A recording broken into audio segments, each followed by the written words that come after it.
Olá pessoal, tudo bem? Eu sou o pastor Giovanni e esse é o podcast Casa na Rocha. Um podcast que visa edificar e abençoar a sua vida. Estou aqui com a Leia Alzier, nossa obreira e também psicóloga, para falar de temas pertinentes à área emocional, mental, familiar, bíblica e espiritual. Então é uma alegria ter você aqui conosco, que Deus abençoe você, tua casa, tua família.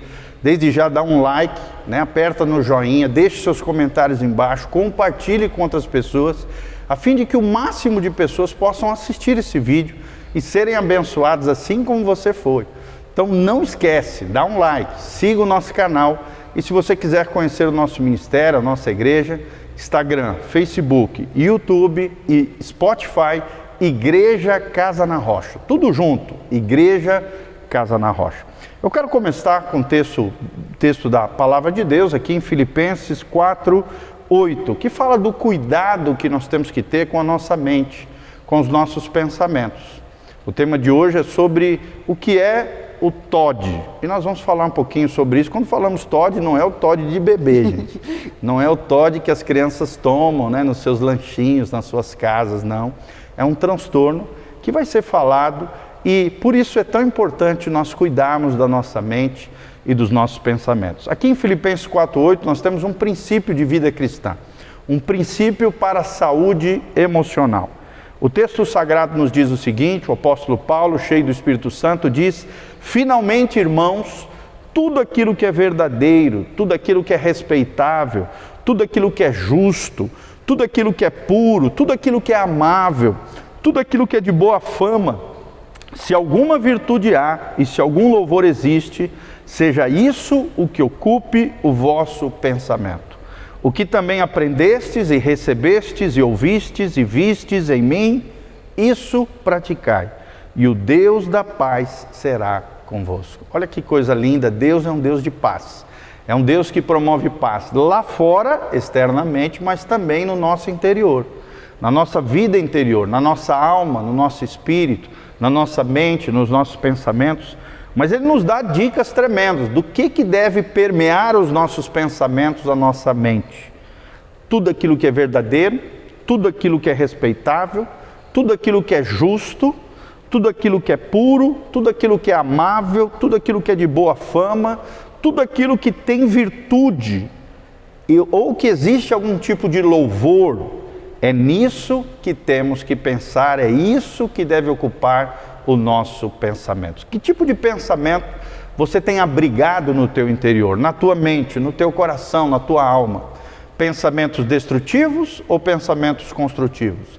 Pensamentos positivos ou pensamentos negativos? Pensamentos de fé, de confiança, de otimismo ou pensamentos de incredulidade, de dúvida, de negatividade, de pessimismo? Então é sobre isso que o texto está falando. Tome cuidado com aquilo que você alimenta no seu pensamento. Os especialistas já dizem, Augusto Cury, num dos seus livros sobre inteligência emocional, ele diz que é impossível que nós possamos impedir o fluir dos pensamentos na nossa mente, no nosso cérebro. Mas nós somos capazes de administrar, de sermos mordomos, administradores, gestores dos nossos pensamentos. Então aprenda a administrar bem, a ser um bom gestor dos seus pensamentos, a ser um bom mordomo daquilo que Deus tem colocado aí no seu interior. E nada mais saudável e melhor do que desenvolvermos uma espiritualidade sadia, equilibrada, abençoada para o seu coração, tá bom? Então quero dar as boas-vindas para a Leia, quero agradecer a Deus pela sua vida, tem sido uma parceira fiel, abençoada e preciosa aqui na nossa comunidade. Nós temos o privilégio de termos uma obreira, que cada vez mais está crescendo nas coisas de Deus, na teologia, na Bíblia Sagrada, na ministração, principalmente das mulheres, mas também para a igreja, que também é uma psicóloga. Isso para nós é um privilégio, uma honra, Leia.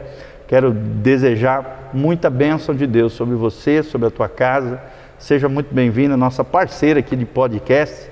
Sempre está comigo aqui trazendo assuntos que sejam pertinentes para a sua vida, para a sua família e para o seu bem-estar. Então, o que é o transtorno opositor desafiador? O famoso TOD. Voltando a falar, não aquele de bebê, mas realmente um transtorno emocional, um transtorno psicológico, chamado transtorno opositor desafiador. O que é o TOD? É a primeira pergunta que eu quero deixar para você, querido. Seja muito bem-vindo. Fique à vontade. Obrigada, pastor. Realmente também para mim é um privilégio muito grande participar dessa igreja, poder contribuir e usar o chamado que o Senhor me deu, né, para estar trazendo informações, conhecimento para as pessoas. É um privilégio. Eu gosto muito de ser útil nesse sentido, de trazer Amém. esse conhecimento. Amém. Boa tarde a todos que estão nos acompanhando, Isso. né? E respondendo a sua pergunta, né? Diferente do que algumas pessoas podem pensar, realmente não é um achocolatado, né? O TOD, o transtorno opositor desafiador, ele é um transtorno neuropsiquiátrico.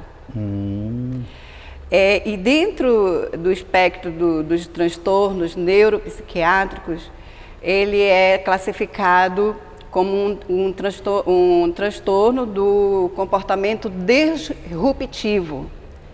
Dentro desses transtornos disruptivos da infância e adolescência, existem 3.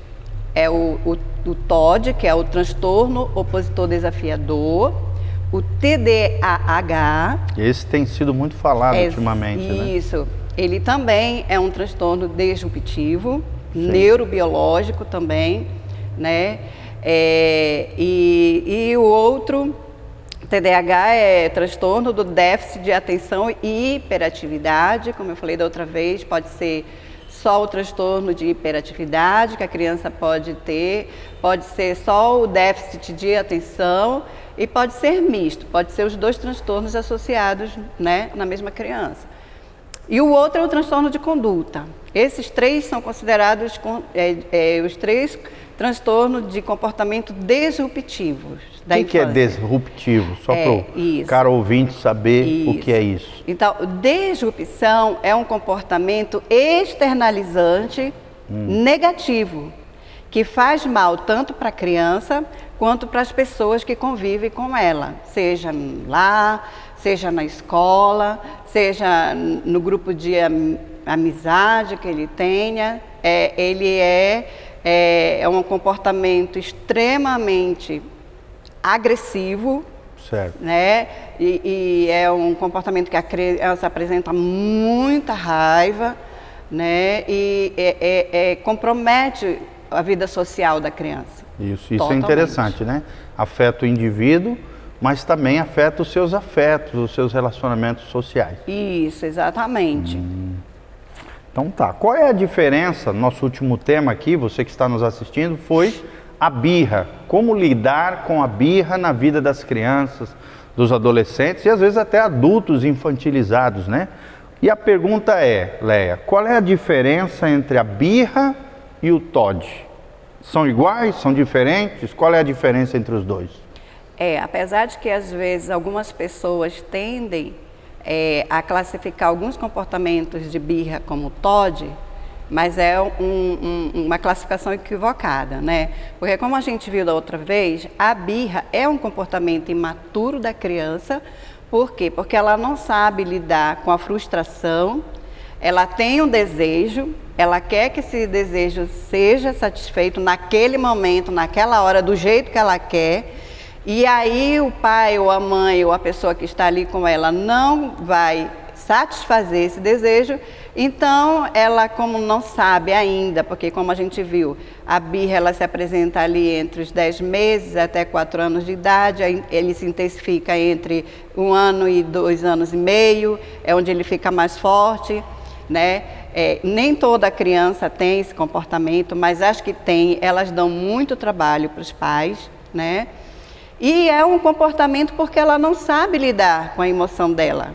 Ela não sabe, é um comportamento imaturo dela. Ela está aprendendo a processar isso. O adulto é que vai ajudar a criança a se autorregular, a autorregular as emoções dela. o que seria na Bíblia o domínio próprio, né? Isso, ela vai ajudar aquela criança, porque ela vai romper num choro, ela vai querer se machucar, ela vai querer bater, ela se joga no chão. Eu vi uma vez uma cena de uma criança, era muito pequenininha. Certo. Ela quase estava arrancando a roupa da mãe, de puxar.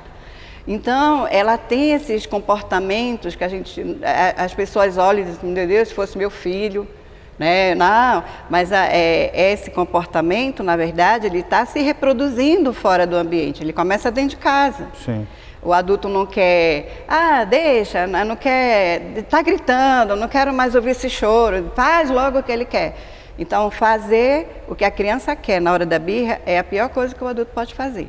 Né? Porque vai criando esse mecanismo de Isso, e é porque ela não sabe, e aí ela não sabe ainda, ela não tem cognição formada, ela não sabe argumentar, ela ainda não tem domínio da linguagem, ela não sabe nem falar direito, a maioria delas. E às vezes fica nervosa com isso. Exatamente. Como ela não sabe falar, ela grita, ela se bate, né? E tem que ter cuidado, porque tem crianças que se machucam feio. Tem comportamentos violentos. Tem comportamentos violentos de birra. Então, o adulto tem que pegar a criança, olhar nos olhos dela, conversar com ela, ajudar, fazer os exercícios de respiração com ela, para que ela possa se acalmar. Entende? Ela se exalta, ela se desespera porque ela não sabe lidar. É o adulto que vai ajudando a criança a se regular. Que legal. Se autorregular. Ou seja, o adulto também não pode ser infantilizado e nem ser manipulado por uma criança. O adulto tem que ajudar a criança a amadurecer e aprender a ter domínio próprio e lidar com as suas próprias emoções. Isso, as crianças, elas manipulam mesmo. Sim. Se o desde adulto, pequenininho. Desde bebê, elas manipulam e tentam manipular. Né? Só que aí o adulto tem que ter todo um tato, todo jeito para falar com essa criança. É interessante que às vezes nós de fora, né, as pessoas de fora têm a tendência de pré-julgar, de condenar, de o que a Bíblia chama de juízo temerário. E é fácil julgar e condenar, né? Sim. O difícil é acolher e ao mesmo tempo ajudar, apoiar, né, e de alguma maneira contribuir para o crescimento emocional desta criança. Precisamos entender que ela está em desenvolvimento. Sim. Né?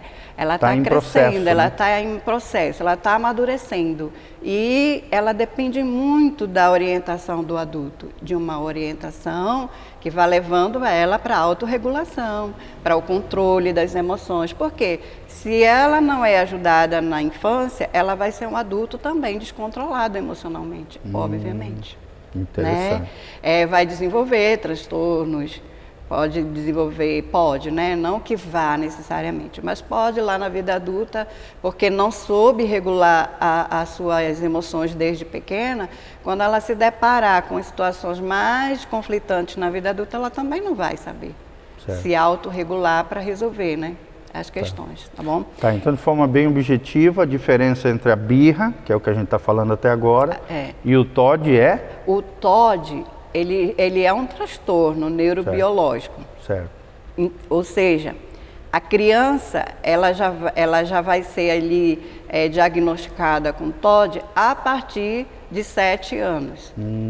Antes é difícil de diagnosticar isso. É mais difícil, mas tem crianças que, por exemplo, com 2, 3, 4 anos, já tem um perfil muito parecido com o TOD, mas não necessariamente é o TOD ali. Entendi. Tá? Ele mesmo vai se intensificar, o TOD a gente vai poder ver mais os sinais dele a partir dos 7 anos. E quais são esses sinais? Ele se intensifica mais, ele é mais forte na adolescência.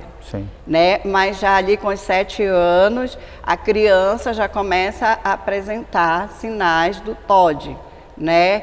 Que é assim, aqueles momentos de raiva muito intensa, ira de agressividade muito intensa. E assim, o que vai diferenciar também, que a gente está falando que a criança está em desenvolvimento. Então é óbvio que em alguns momentos a criança vai ter um momento de raiva, de fúria. Quando ela está na escola, um coleguinha pega o que é dela sem a ordem dela, né? E Claro. pega, e a criança tem um ataque de raiva, às vezes vai para cima, às vezes até agride o colega. Claro. Mas quando essas questões são questões isoladas, aí não vai ser um sinal de TOD. Entendi. O TOD é quando há uma frequência, a criança fica com raiva, irritada, todos os dias, quase o dia todo. Vive iracunda. Então. Vive com colérica, raiva, né? Como diz a colérica, Bíblia. querendo agredir, querendo bater em todo mundo, né? E aí se torna um transtorno social, né? Também. Não só familiar, mas em qualquer ambiente social. Ele é um transtorno. E a gente tem que ter muito cuidado e um olhar e observar as crianças, porque ele é um transtorno que ele sempre está ligado a uma outra comorbidade, né? A um outro adoecimento, aos adoecimentos associados, né?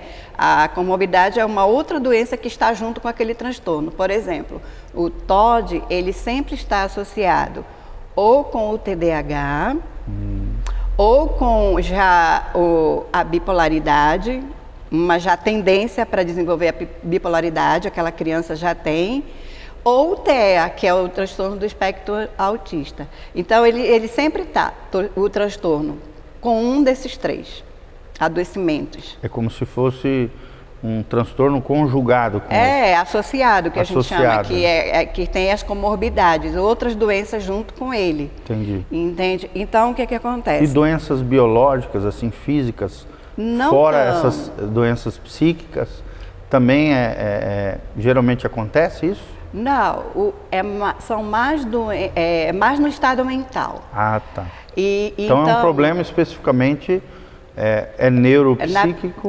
Neuropsíquico, pode ser chamado também de psicopatologia, que tem as psicopatologias da infância e adolescência. O TEA é uma delas, o TOD é outra delas, Sim. o TDAH é outra delas, só que eles têm, por exemplo, o TDAH, ele é de comportamento, mas também pode ser um transtorno de aprendizagem, entende? Então, eles sempre estão associados, mas o TOD está sempre associado com o TDAH, Entendi. entendeu? Então, o que acontece, né? Essas crianças, para a gente falar das características, né? Quais são as características que a gente vai identificar nelas para ser TOD? Por exemplo, elas transgridem, elas são transgressoras da lei.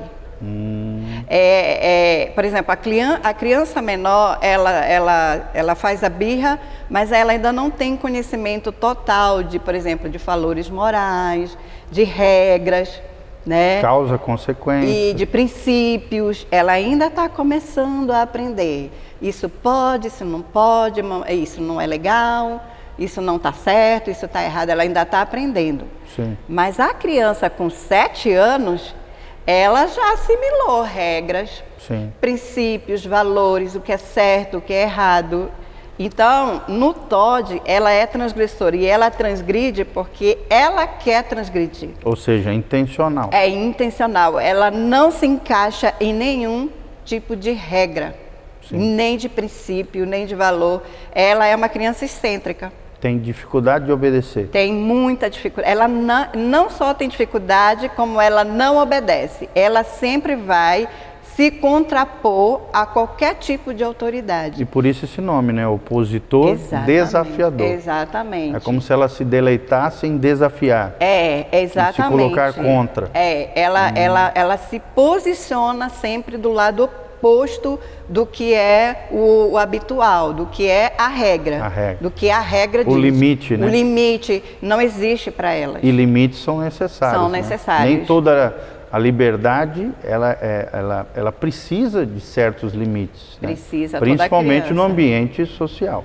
Só que a liberdade ela não é plena, né? Não. Porque nós não somos ilhas isoladas. Nós convivemos com outras pessoas.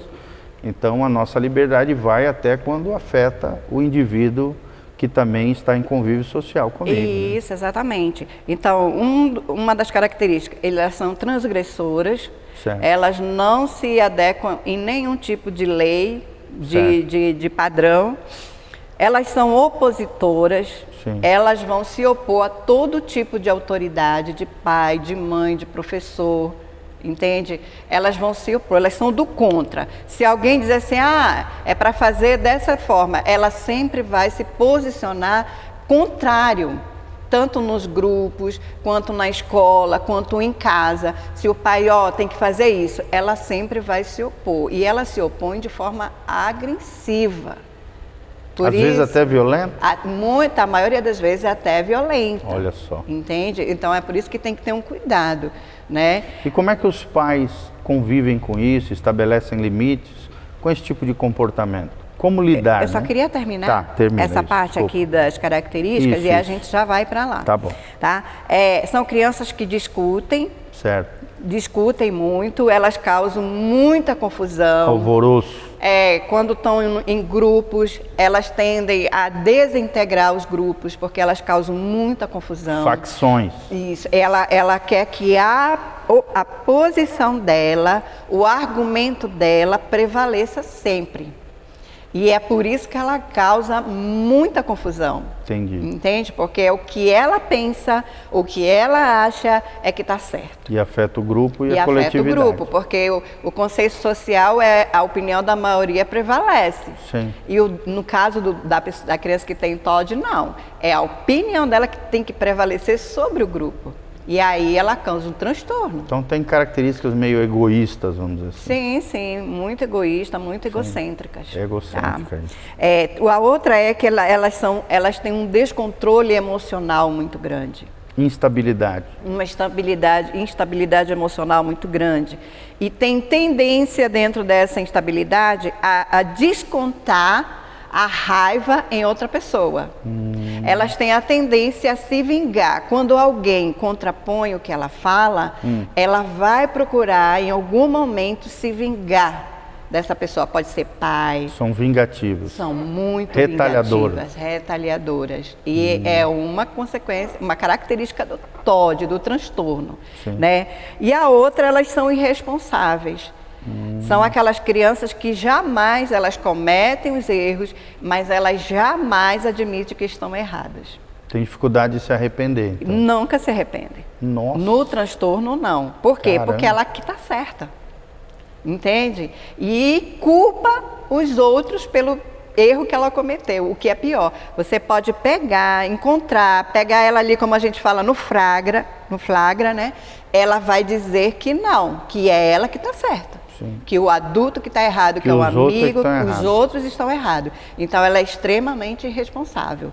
Né? Uma outra característica é que elas têm tendência a explodir. Né? Elas têm um ataque de fúria, de raiva. Né? E elas trazem um transtorno ali para onde elas estão. Os adultos, a maioria não sabe como lidar com a criança. A maioria. Né? Não sabe. Elas têm também a tendência a desconstruir grupos, né? Até por conta dessa questão de se opor.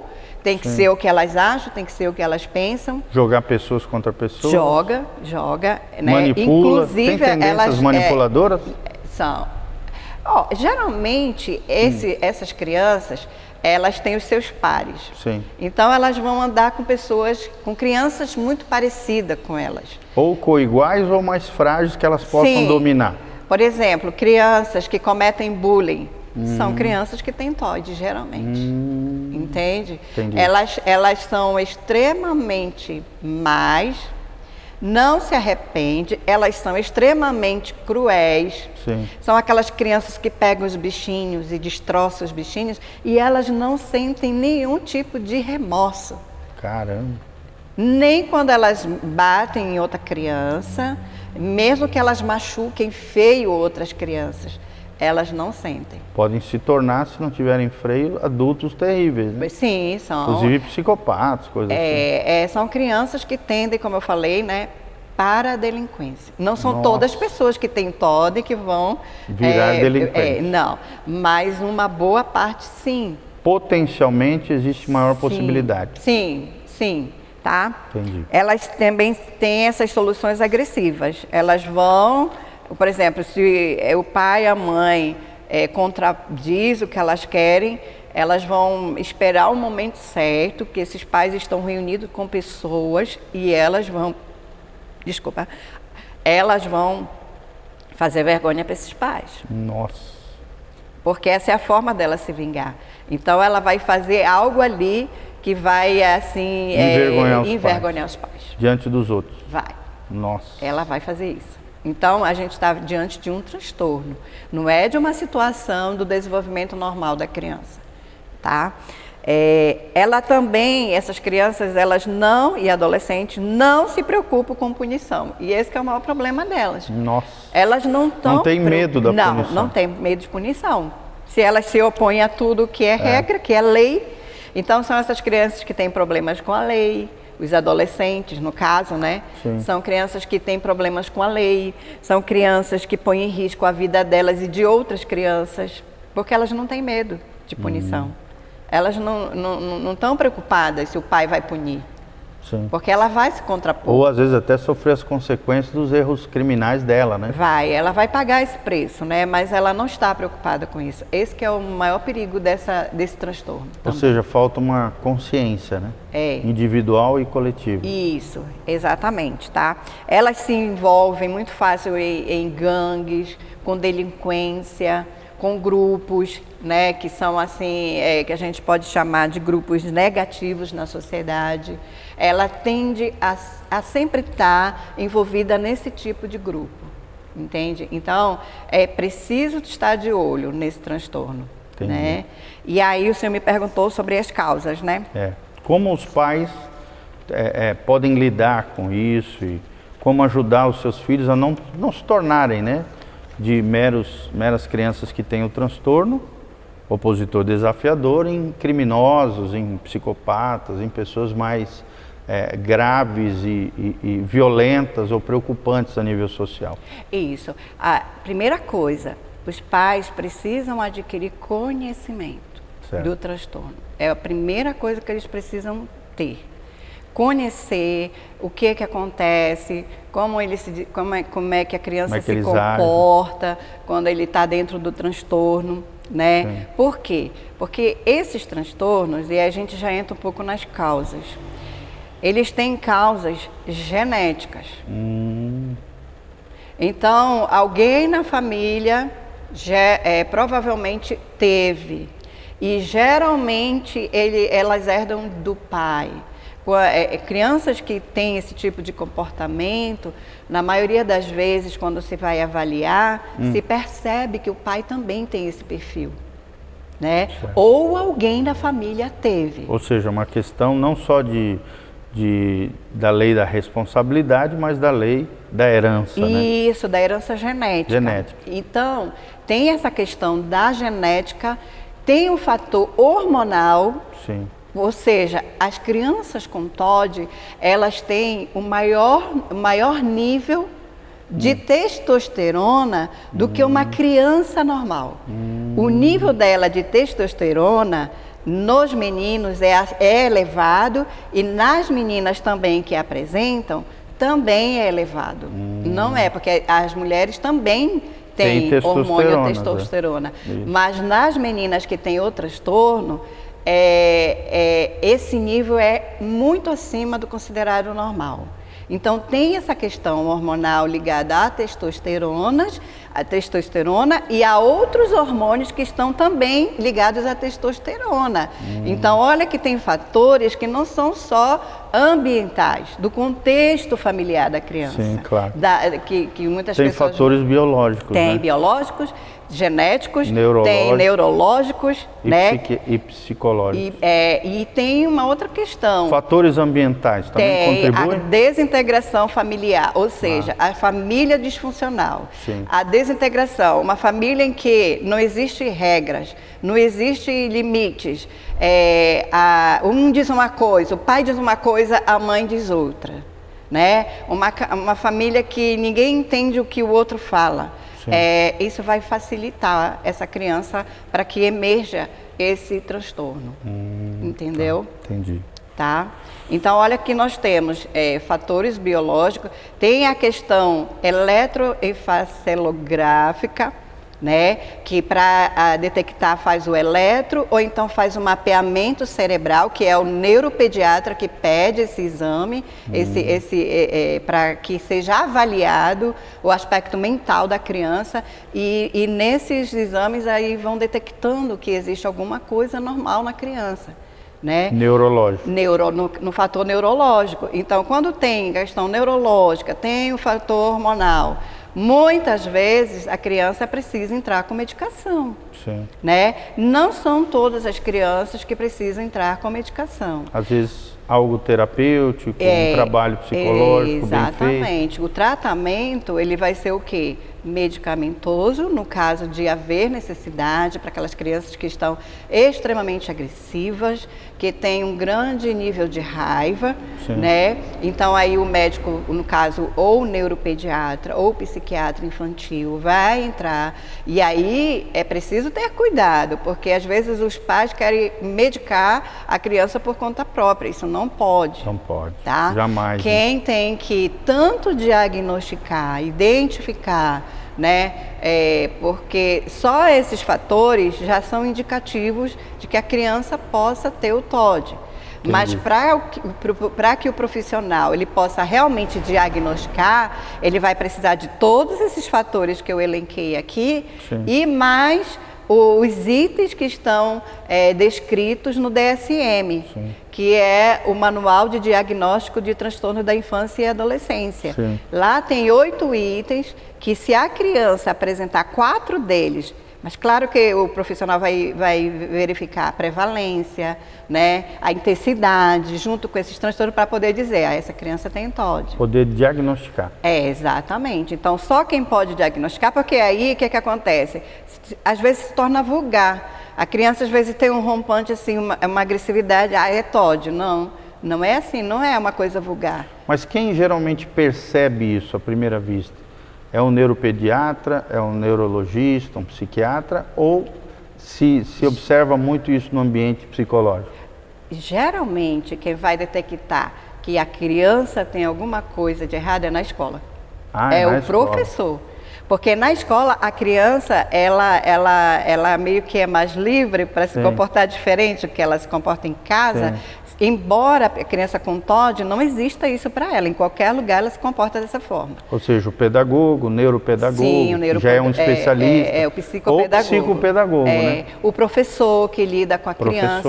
Alguns pais que estão atentos, não, isso não é normal. Hoje, graças a Deus, os professores, né, têm sido incentivados, sim, pelos governos, municípios, sim, os estados a se desenvolverem mais, fazerem pós-graduações e tal, nessas áreas, né? Isso. Para que tenham a habilidade, a ferramentação para poder diagnosticar se a criança está tendo alguma dificuldade no desenvolvimento educacional ou vida pessoal ou afetando de alguma maneira o coletivo, né? Isso, e assim, como eu falei que eles são transtornos associados, por exemplo, se uma criança tem o transtorno do TOD, né, o opositor desafiador, mais o transtorno bipolar, que é essa, né, essa...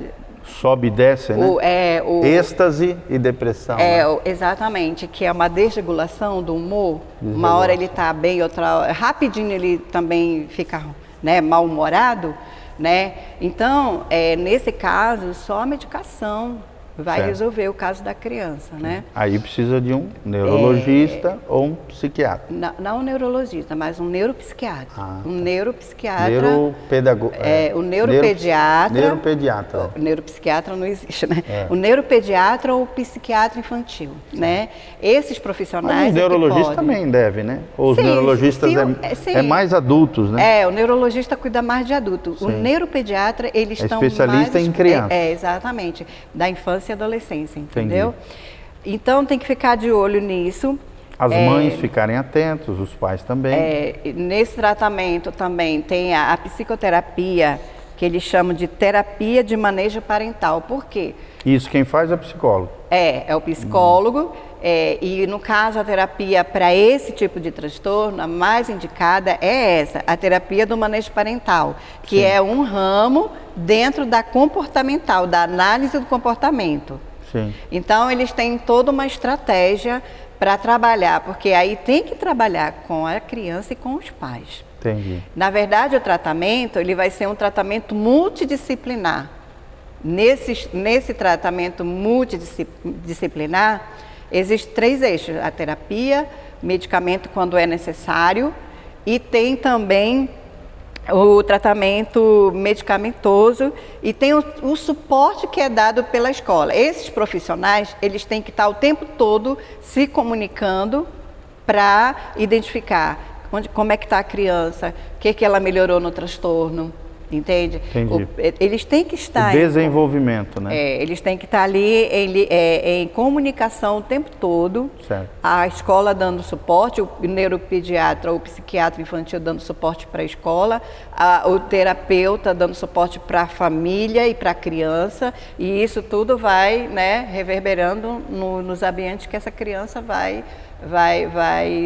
digamos assim, né?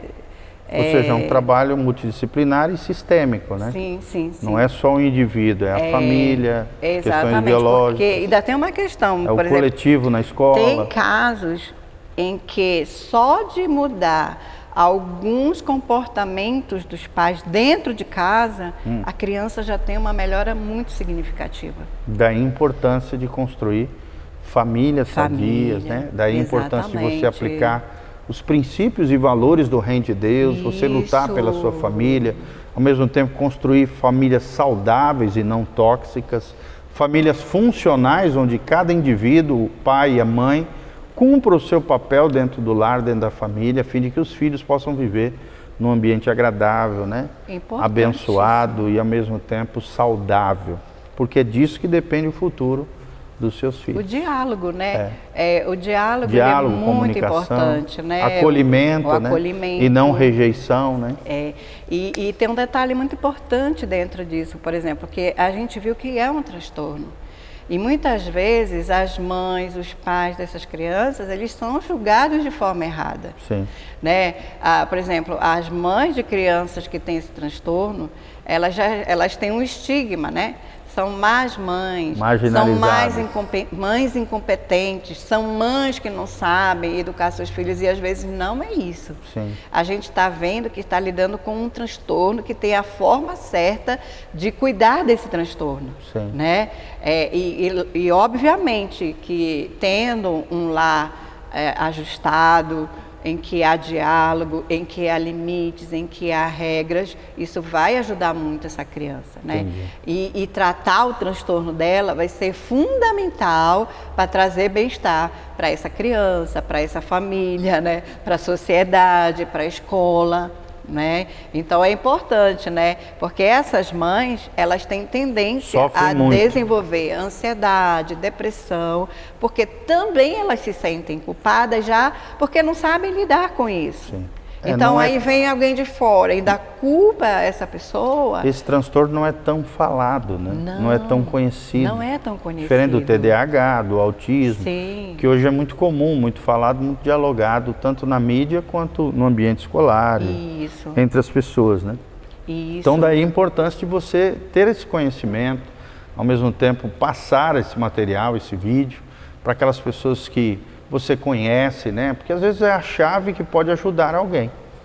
Desde já, querida, nós queremos agradecer por você sempre estar aqui conosco, trazendo esse conhecimento, né, tão amplo, tão vasto, da psicologia, das várias abordagens, em lidar com os filhos, com o ambiente familiar, e ao mesmo tempo sempre aqui ensinando princípios e valores cristãos. E eu quero te dar a oportunidade, né, se você quiser mencionar alguma coisa, fazer o fechamento desse assunto, fique à vontade. Assim, o que eu queria dizer para os pais ficarem atentos, né, para poder diferenciar, né, o que é birra, o que é que faz parte da birra, essa criança que já tem conhecimento de princípios, qual a intensidade, ficar de olho nos seus filhos. Está sendo muito prevalente, está sendo muito frequente, essa criança vive todos os dias com muita raiva, com mais raiva, você não vê essa criança sorrindo, você não vê essa criança brincando, você só vê essa criança gritando, agredindo. Então, ficar atenta para ir buscar o profissional correto, né? A ajuda correta, né? Porque tem coisas que realmente nós, como pais, não temos acesso.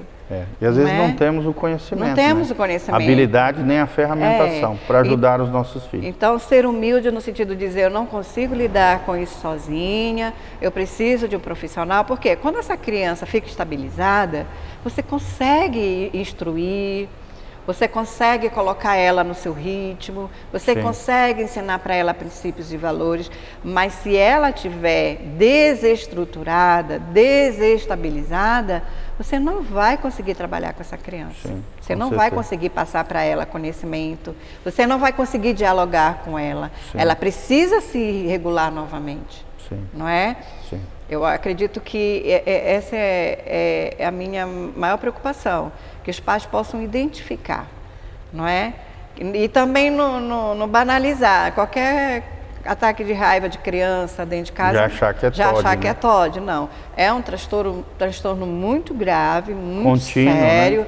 Né? E esse, diferente da birra, que a birra ela vai passar. De vez em quando. Vai, mas esse, se ele não tiver o tratamento correto, essa criança vai tender para a delinquência. E vai dar muito trabalho, né? Para os seus pais, para a sua família e para a sociedade. Vai dar muito trabalho para a sociedade. Legal. Então a gente precisa evitar, né, que nossas crianças virem delinquentes. Verdade. Então fica aí, né, o nosso recado, ao mesmo tempo toda essa informação. Desde já nós agradecemos por você estar conectado conosco. Conheça as nossas redes sociais, Instagram, Facebook, YouTube e Spotify, Igreja Casa na Rocha. Tudo junto.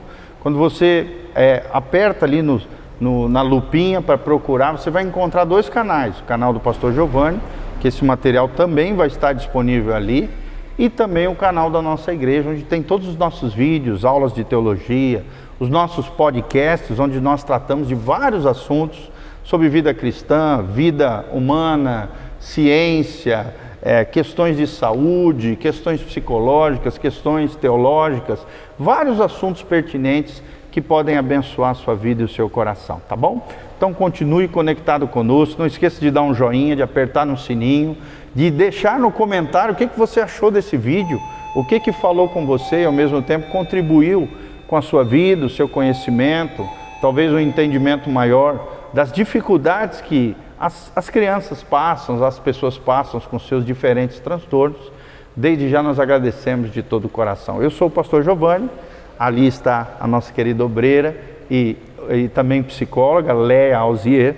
Se você quiser entrar em contato conosco, né, com a Leia, tanto com a Leia quanto com o pastor Giovanni, dá uma ligadinha para a nossa secretária, que é a Beth, aqui na nossa comunidade, e você pode entrar em contato conosco, inclusive procurar ajuda dessa excelente profissional que nós indicamos, tá bom?